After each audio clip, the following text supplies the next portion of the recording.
जरा सोचिए, अगर आपके जीवन की हर उलझन का हल किसी एक ही ग्रंथ में मिल जाए तो कैसा होगा। यही है श्रीमद् भगवद गीता, एक ऐसा दिव्य ज्ञान जो अर्जुन से आरंभ हुआ था, लेकिन हर युग के इंसान के लिए है।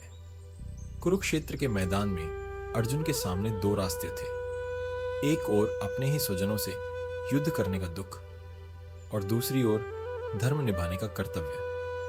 तब श्री कृष्ण ने जो अमृतमय वचन कहे, वही आज भागवत गीता के रूप में हम सबके जीवन का मार्गदर्शन कर रहे हैं।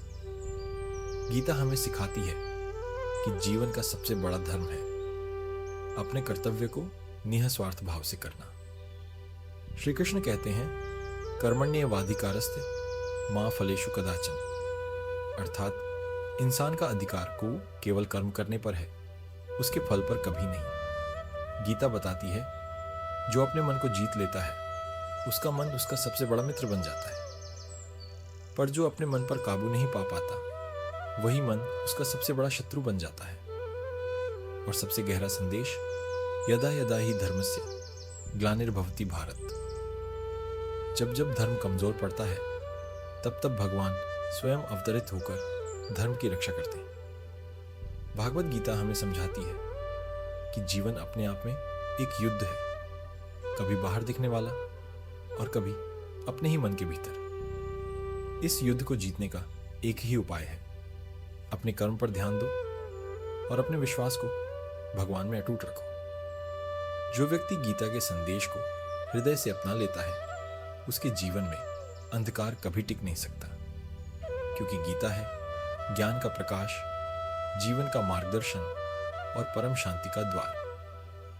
अगर आप जीवन में सुख, शांति और सफलता चाहते हैं तो गीता के श्लोकों को केवल सुनिए मत, उन्हें जीने की कोशिश कीजिए।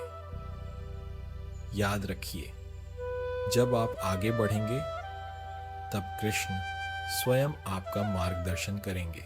श्री कृष्ण कहते हैं, समदुख सुखम धीरम सोमृतत्वाय कल्पते। जो व्यक्ति सुख दुख, हानि लाभ, जीत हार में समान भाव रखता है वही सच्चा ज्ञानी है।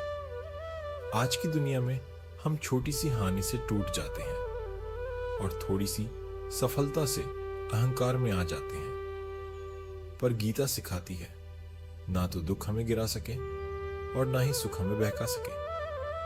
संतुलित रहना ही जीवन की सबसे बड़ी कला है। गीता यह भी कहती है, योगः कर्मसु कौशलम, अर्थात योग का असली अर्थ है कर्म में निपुणता।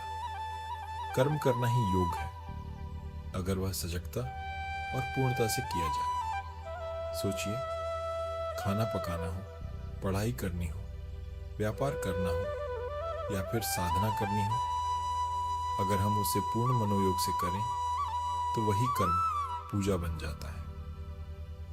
एक और अद्भुत संदेश गीता का है, आत्मा का अमृत। श्री कृष्ण कहते हैं, न जायते म्रियते व कदाचित। आत्मा कभी जन्म नहीं लेती और कभी मरती नहीं, यह शाश्वत है, अजर अमर है।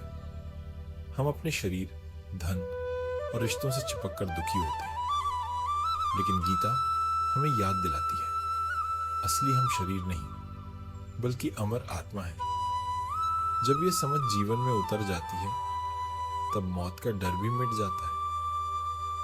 अर्जुन की तरह हम सबके जीवन में भी एक न एक दिन ऐसा मोड़ आता है जब सब कुछ धुंधला लगता है, पर जब हम गीता को हृदय से सुनते हैं तो लगता है जैसे कृष्ण हमारे कानों में फुसफुसा रहे हों, डरो मत, मैं तुम्हारे साथ हूं। यही गीता का सार है, कर्म करते रहो, मन को साधो, समर्पित हो जाओ, फिर देखना जीवन अपने आप एक उत्सव बन जाएगा।